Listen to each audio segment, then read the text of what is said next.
त्याचा काय प्रॉब्लेम आहे? त्यांचं म्हणणं असं आहे की तुमचं सिलेंडर आहे, डिस्ट्रीब्युटरच्या आत आहे. तुम्ही म्हटलं हे रेग्युलेशन फक्त मलाच लागू होतात, बाकी त्यांना लागणार का?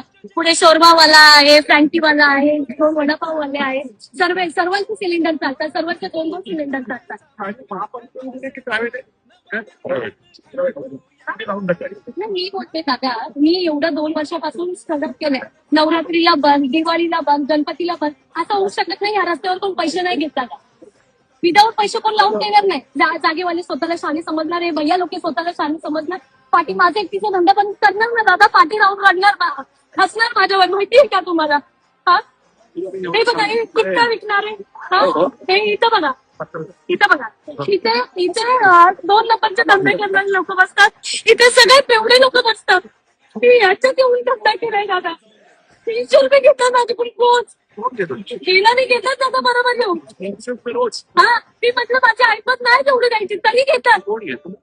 महापालिकेवाले बोलतात सर्वांचे जातात, पोलिसांचे जातात, केडीएमसीचे जातात, सर्वांचे जातात. आणि सर्व येऊन मला विचारतात रात्रीची तुला परमिशन भेटली आहे का इथे?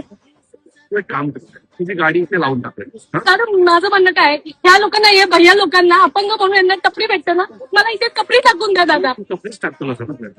आणि त्याच्यावर राज ठाकरे साहेबांचा फोटो द्या मला लावून. मला राजसाहेबांनीच पाठवलंय तुला भेटायला. मी त्यांना जर मला वोट करते ना सर, तर मला त्यांचा एक फोटो पाहिजे. आणि मला इथे कोणच चालवू नाही शकत. मला साहेबांनीच पाठवलंय, त्याचं काय प्रॉब्लेम झाला बघून घ्या म्हणून साहेबांनी मला सकाळी पाठवलंय.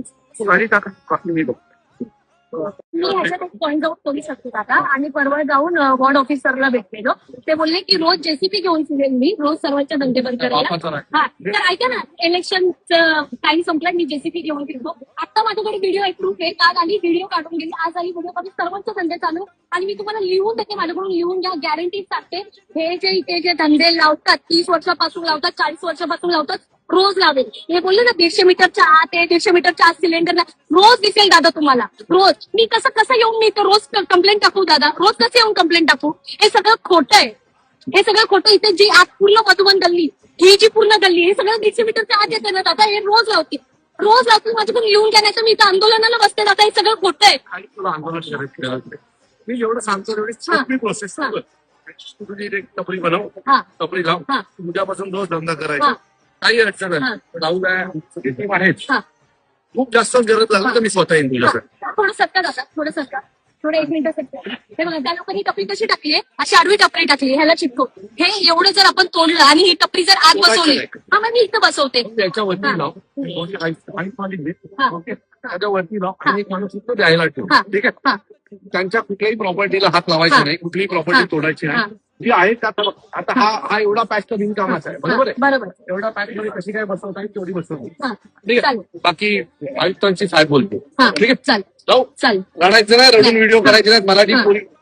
मराठी माणूस रडत नाही, त्यामुळे बिंदास लाव, रडायचं नाही. कोणी आलं आपल्या टीमला बोलव, हे सगळे तुझ्यासोबत आहेत. तरी काही अडचण सॉल्व्ह होत नाही असं वाटतं तर मला फोन करा. तर मला ठाणे वाटायला अर्धा तास लागेल, अर्धा तास येईल. त्याच्या पुढे मला तुझा एकही रडतानाचा व्हिडिओ आला नाही पाहिजे.